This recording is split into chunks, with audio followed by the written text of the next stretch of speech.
Hello and welcome to the last activity of the course Methods for Teaching English using motivational strategies on an English class. My name is Eimer Sarmiento. Let's start it. The topic that I choose for for this activity for this class is called Spooky Stories.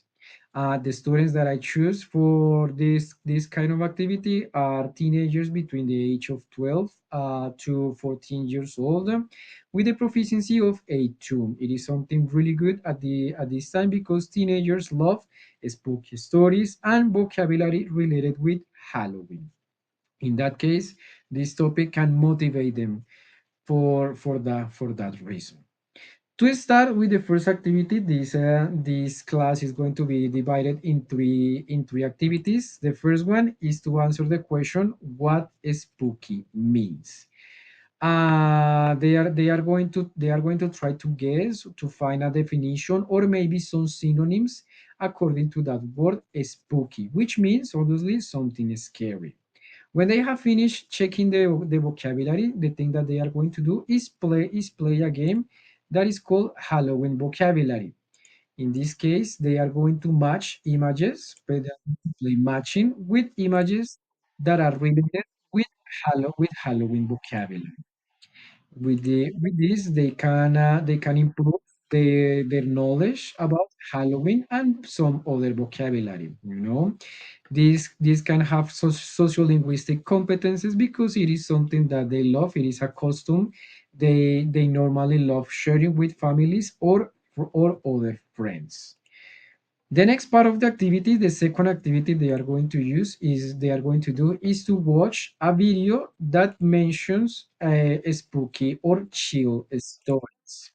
However, before that activity, they need to check some really good vocabulary they are going to watch across the video.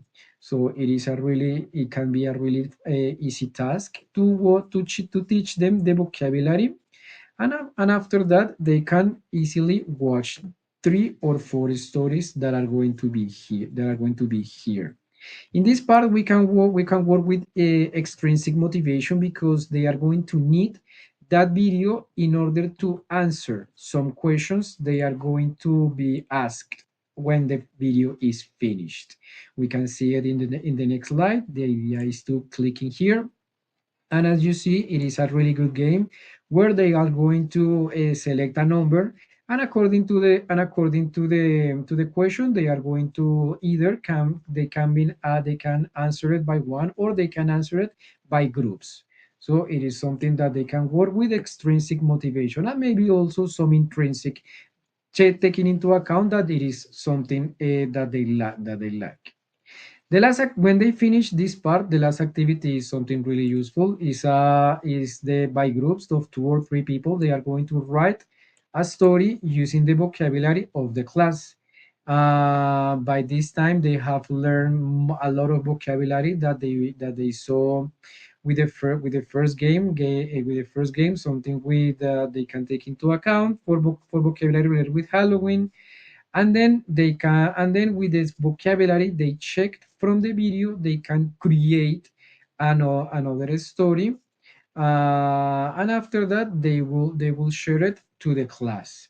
By the end of this part they can they should have worked with social linguistic competences because they talk about a topic that they easily love. They will have work in teams to create that story, and in that case, the feedback will be given by the teacher, taking into account the abilities that they have learned and also the skills that they have put into practice.